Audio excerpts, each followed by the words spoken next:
सबसे पहले आप लोगों की डाउट आती है कि जो सीयूईटी का फॉर्म है उसके अंदर हमें कास्ट सर्टिफिकेट अपलोड करनी है या नहीं करनी। देखिए यार, सीयूईटी के फॉर्म में आप लोगों को कोई भी कास्ट सर्टिफिकेट, भले ही आप ओबीसी से हो, एनसीएल, आप ईडब्ल्यूएस से हो, एसटी एससी से हो, आपको कास्ट सर्टिफिकेट अपलोड नहीं करनी है। हाँ, बीच में उन्होंने एक बार ऑप्शन दिया था, वो वापस ले लिया है कास्ट सर्टिफिकेट अपलोड करने का। अभी वहां पे कोई भी ऑप्शन नहीं आ रहा है। हाँ, अगर आप बीपीएल सेलेक्ट करते हो या सीडब्ल्यू कोटा सेलेक्ट करते हो, स्पोर्ट्स कोटा सेलेक्ट करते हो, वहां पे वो लोग सर्टिफिकेट अपलोड करवा रहे हैं, लेकिन करना कंपलसरी नहीं है। वहां पे एस्टेरिस्क का मार्क नहीं है, कंपलसरी का मार्क नहीं है, तो आप नहीं करना चाहो तो मत अपलोड करो। दैट मींस कि कोई भी सर्टिफिकेट आपका अपलोड करना कंपलसरी नहीं है, other than PWBD, person with disability से अगर आप नहीं है तो कोई भी कास्ट सर्टिफिकेट अपलोड करने का ऑप्शन है ही नहीं। और ओबीसी, एसटी एससी, ईडब्ल्यूएस, ये सर्टिफिकेट तो अगर आप कैटेगरी भी सेलेक्ट करते हो ना तो भी नहीं मांग रहा वहां पे, ठीक है। काफी बच्चे कंफ्यूज थे कि मेरे दोस्तों से मांग रहे हैं, हमसे नहीं मांग रहे, तो आपको नहीं अपलोड करनी है। नेक्स्ट डाउट, तो यार चलो हम सर्टिफिकेट तो अपलोड ही नहीं कर रहे हैं, तो यूनिवर्सिटीज के पास पहुंचेंगी कैसे हमारे सर्टिफिकेट्स। देखिए, थोड़े दिन बाद जब आपका एग्जाम हो जाएगा ना सीयूईटी का, उसके बाद यूनिवर्सिटीज के फॉर्म निकलेंगे।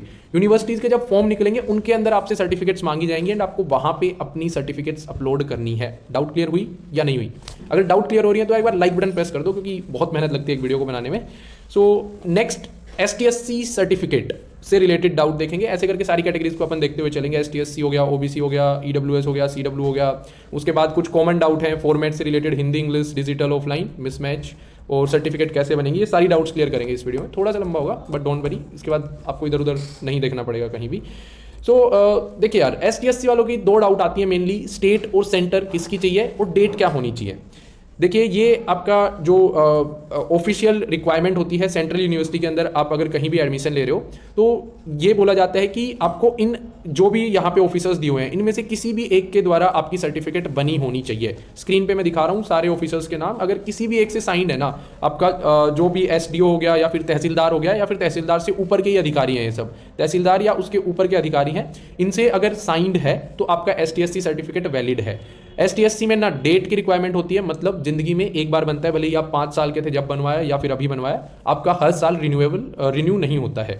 दूसरी चीज, एसटीएससी सर्टिफिकेट में क्या होता है कि आप लोगों का स्टेट सेंटर भी नहीं होता है, कोई स्टेट सेंटर का झमेला नहीं है। अगर आपकी एसटीएससी सर्टिफिकेट बनी हुई है तो सही है, वो ना डेट देखना ना स्टेट सेंटर देखना। क्लियर? चलो फिर नेक्स्ट देखें।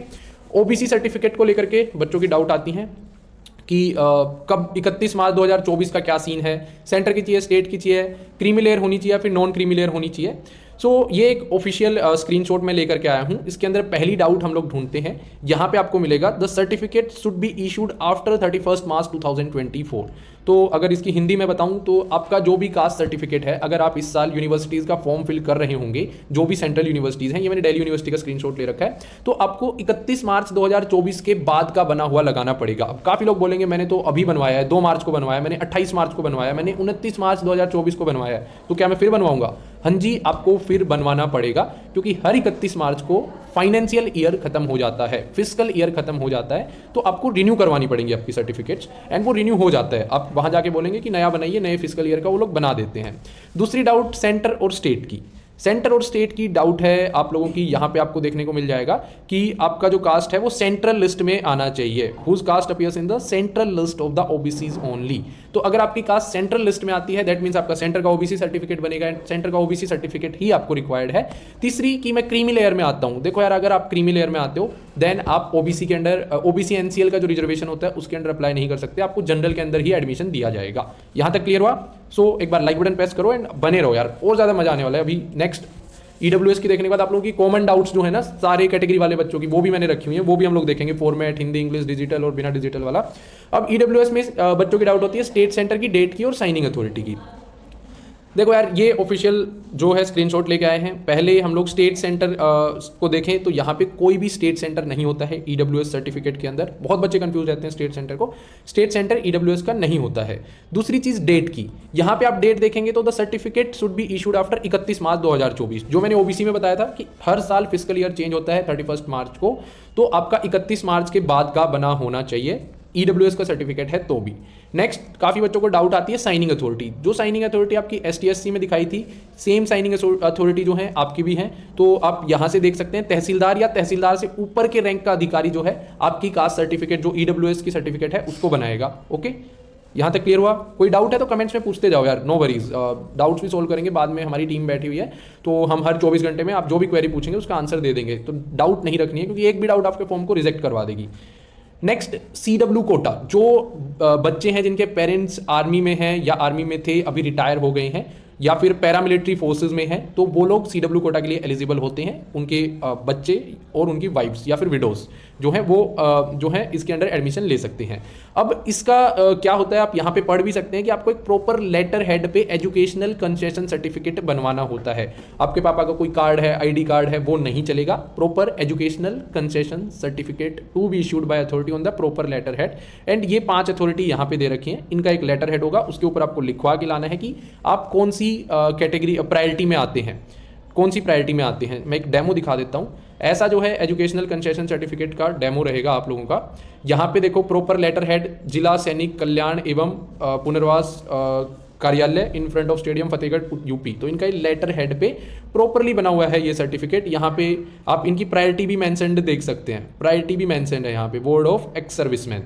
अब इनके एडमिशन में प्रायोरिटी का बहुत ज़्यादा रोल होता है। अगर आपके मार्क्स बहुत अच्छे हैं एंड आप प्रायोरिटी 9 में आते हैं, किसी के मार्क्स बहुत कम है और वो प्रायोरिटी 2 में आता है, तो पहले उसको एडमिशन दिया जाएगा। ओके, सो एक तो ये हो गया। दूसरी चीज़, जो भी पैरामिलिट्री वाले बच्चे हैं ना, अगर वो प्रायोरिटी 4 तक आते हैं, प्रायोरिटी 5 तक आते हैं, तभी उनको दिया जाएगा। अगर वो प्रायोरिटी 6, 7, 8, 9 में आते हैं, तब उनको एडमिशन CW के अंडर नहीं दिया जाएगा। अब वो प्रायोरिटीज़ की लिस्ट जो है मैं एक आप लोगों को वहाँ पे डिस्क्रिप्शन में एक वो दे दूंगा, या फिर आप यहाँ भी पढ़ सकते हो। प्रायोरिटी 5 आपका वीर चक्र तक है, या फिर लेट्स से कि मैं आपको एक काम करता हूँ, मैं आपको लिंक डिस्क्रिप्शन में दे देता हूँ, वहाँ पे आप जाकर के जो ये मैंने स्क्रीनशॉट लिया ना, वहाँ पे अच्छे से दी हुई है प्रायोरिटीज़, वो आप एक बार पढ़ लेना UG बुलेटिन ऑफ इन्फॉर्मेशन में जाके। एंड नेक्स्ट, काफ़ी बच्चों की डाउट आती है कि भैया जो किसी भी कैटेगरी से हैं हम, लेट्स से हम OBC से हैं, EWS से हैं, CW का बनवाना चाहते हैं, ST SC का, तो क्या बिल्कुल सेम फॉर्मेट हमें प्रिंट निकलवा करके उसी को फिल करवा करके सबमिट करना होगा CSCS पोर्टल पे? नहीं भाई, सेम जरूरी नहीं है। जो आपका बना हुआ है वो चल जाएगा, सेम जरूरी नहीं है। जो आपका ऑफलाइन का बना हुआ है, ऑनलाइन का बना हुआ है, वो चल जाएगा, सेम फॉर्मेट रिक्वायर्ड नहीं है। काफ़ी बच्चे इस चीज़ को लेकर के ना दोबारा बनवाते हैं। लास्ट ईयर्स में क्या हुआ कि उन्होंने एक मेहनत करके डिजिटल वाला बनवाया, फिर उसको बोला कि पता नहीं कहाँ यूट्यूब पे देखा उन्होंने, आई डोंट नो, तो फिर उन्होंने उसको साइड हटाया, दूसरा प्रिंट निकलवाया, फिर भागा दौड़ी की, फिर वो बनवाया। तो उसको सेम एज इट इज़ करना जरूरी नहीं है। दूसरी चीज़, हिंदी का चलेगा या इंग्लिश का चलेगा? हिंदी का भी चलेगा भाई, इंग्लिश का भी चलेगा। उसके अलावा रीजनल लैंग्वेजेस का दिल्ली यूनिवर्सिटी पर्टिकुलरली जो है वो एक्सेप्ट नहीं करती है। क्यों? क्योंकि अगर आप मराठी में बनवा के ले आएंगे और टीचर्स को मराठी आती ही नहीं है, और एक्सेप्ट नहीं किया जाता आपकी रीजनल लैंग्वेजेस का। नेक्स्ट, डिजिटल या ऑफलाइन, दोनों चल जाएंगे आपके। अगर आपने ऑफलाइन में भी बनवा रखा है, ऑफलाइन में बनवा रखा है तो भी चल जाएगा आप, लेकिन उस पर ध्यान दीजिएगा कि सर्टिफिकेट नंबर जो है वो क्लियरली मेंशन्ड है कि आपकी सर्टिफिकेट का नंबर क्या है। डिजिटल वाले में सर्टिफिकेट नंबर अपने आप ही लग करके आता है, तो नोट ज़्यादा वरी करने की जरूरत नहीं है, वो अपने आप रहेगा उसके अंदर। नेक्स्ट, कई बच्चों के ना कास्ट सर्टिफिकेट के नाम में मिसमैच होता है, खुद के में या पेरेंट्स के में। अगर आपका नाम क्लास 12th की सर्टिफिकेट में, क्लास 10th की सर्टिफिकेट में और कास्ट सर्टिफिकेट में, तीनों में सेम नहीं है, 10th, 12th और कास्ट, आपके पेरेंट्स का नाम, देन आपकी कास्ट सर्टिफिकेट एक्सेप्ट नहीं होती। पिछले साल तक ये भी हुआ था कि 10th वाला ड्यू ने हटा दिया था, टू बी ऑनेस्ट। मतलब काफ़ी बच्चों के 10th और 12th में कुछ, मान लो 10th में फादर्स नेम है ना, खुद के नाम में तो होनी ही नहीं चाहिए एक्चुअल में, फादर्स नेम में एक दो बच्चों का ऐसा था कि सरनेम 10th में जो था वो नहीं था और 12th में था, तो और उनकी कास्ट सर्टिफिकेट में भी था, तो मतलब अकॉर्डिंग टू क्लास 12th में भी हो गया सरनेम और कास्ट सर्टिफिकेट में भी हो गया, तो उनका एक्सेप्ट हो गया था। ठीक है, तो आप ये ध्यान देंगे कि आप तीनों में सेम ही करवा लो, 10th, 12th और आपकी जो कास्ट सर्टिफिकेट बनेगी उसके अंदर। अब नेक्स्ट डाउट आती है कि नाम में अगर मिसमैच है तो क्या होगा हमारे कास्ट सर्टिफिकेट का। देखिए यार, अगर आपके नाम में मिसमैच है तो यूनिवर्सिटी आपके कास्ट सर्टिफिकेट को एक्सेप्ट नहीं करेगी। दैट मीन्स कि आपका कास्ट सर्टिफिकेट के अंडर रिजर्वेशन आपको नहीं दिया जाएगा। तो आपको अपना नाम, अपने फादर का नाम या फिर अपनी मदर का नाम, जिनका भी नाम मेंशन है कास्ट सर्टिफिकेट में, वो ये ध्यान रखना है कि जो आपका CUET के फॉर्म में आ रहा है, जो आपका क्लास 12th में है, जो आपका क्लास 10th में है, जो आप DU के फॉर्म में भरोगे, वो सब सेम होना चाहिए, वही आपका कास्ट सर्टिफिकेट में होना चाहिए। अगर वो मिसमैच होगा, लेट्स से कि मैं सुमित कुमार हूं और मैं एक ओनली कास्ट सर्टिफिकेट लगाता हूं जिसपे सुमित लिखा हुआ है और फादर्स नेम भी सेम है, तो वो एक्सेप्ट नहीं होगा। क्यों? क्योंकि हो सकता है भाई मेरे गांव में और कोई सुमित हो, तो आपके नाम में छोटी सी भी मिस्टेक है ना, अगर जो कास्ट सर्टिफिकेट होती है, तो वो एक्सेप्ट नहीं होता है। ठीक है, सो उसके बाद सर्टिफिकेट कैसे बनवाएं, बच्चों की डाउट होती है। देखिए यार, आपके हर एक स्टेट में ना सर्टिफिकेट बनवाने के लिए कोई डिजिटल सेंटर होते हैं आजकल, जितने भी स्टेट में मैं जानता हूँ उनको CSC कंप्यूटर सेंटर्स भी बोलते हैं, CSC सेंटर भी बोलते हैं। एंड ये ईजिली आपके जो भी ब्लॉक होते हैं या फिर नियर बाय सिटी है वहाँ पे आपको मिल जाएंगे। आप अपने पेरेंट्स से एक बार बोलिए कि आप पूछिए, किसी से इंक्वायर कीजिए, 2-4 लोगों से पूछेंगे तो हर एक स्टेट में अलग होता है। कोर्ट में नहीं बनते हैं एक्चुअल में, काफ़ी बच्चे कोर्ट में जाते हैं, कोर्ट के आसपास ही CSC सेंटर्स आपको मिल जाते हैं। कोर्ट्स में भी कई कई स्टेट में बनते होंगे, लेकिन आजकल जैसे आई एम फ्रॉम हरियाणा तो वहाँ पे डिजिटल सेंटर्स होते हैं, CSC सेंटर बोलते हैं, वो लोग बना देते हैं इनको। तो आपको 2-4 लोगों से इंक्वायरी करनी पड़ेगी कि आपके स्टेट का क्या सीन चल रहा है, वो लोग बना करके आपको दे देंगे।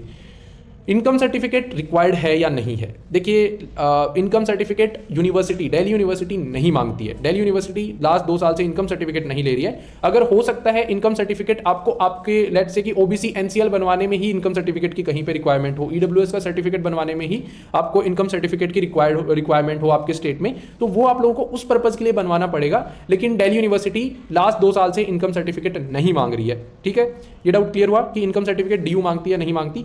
हाँ, लेकिन मैंने ये देखा है कि स्टेट्स में ये होता है कि अगर आपको OBC NCL बनवाना है तो पहले आपको इनकम बनवाना पड़ेगा, EWS बनाना है तो इनकम बनवाना पड़ेगा, तो वो आपकी स्टेट की रिक्वायरमेंट हो सकती है। यूनिवर्सिटी नहीं मांग रही है लास्ट 2 साल से। सो चलिए इस वीडियो को यहीं पे एंड करते हैं। आई होप आपकी जितनी भी डाउट्स थी कास्ट सर्टिफिकेट से रिलेटेड वो क्लियर हुई होंगी। अगर अभी भी कोई डाउट है तो आप कमेंट्स में पुट कर सकते हो। और हाँ यार, अगर आपको वीडियो हेल्पफुल लगी हो ना तो प्लीज़ वीडियो को लाइक कीजिएगा, अपने दोस्तों के साथ शेयर कीजिएगा। और DUBD चैनल पे ऐसे ही डिटेल्ड वीडियोस हम लोग लेकर के आने वाले हैं, भले ही आपके CUET हो या फिर कॉलेज एडमिशन्स हो या फिर कॉलेज रिव्यूज हो, हर कुछ आपको यहाँ मिल रहे हैं। सो आप DUBD चैनल को सब्सक्राइब कर लीजिए। साथ ही साथ अगर आपको CUET के previous year question papers practice करने हैं, अपनी तैयारी को एक नेक्स्ट स्टेप पे लेकर के जाना है with previous year question paper, जो नेट पे आपको सारे नहीं मिलेंगे, वो हमने DUBD ऐप पे आपके लिए 2022 के और 23 के ना हर एक शिफ्ट के मोर देन 50 पेपर आपको एक सब्जेक्ट के देखने को मिल जाएंगे, क्योंकि बहुत सारे शिफ्ट में जो था पेपर लास्ट ईयर हुआ था। तो आप उसके लिए DUBD ऐप को डाउनलोड कर सकते हैं, लिंक आपको डिस्क्रिप्शन में मिल जाएगा। थैंक यू, बाय बाय, मिलते हैं नेक्स्ट वीडियो में।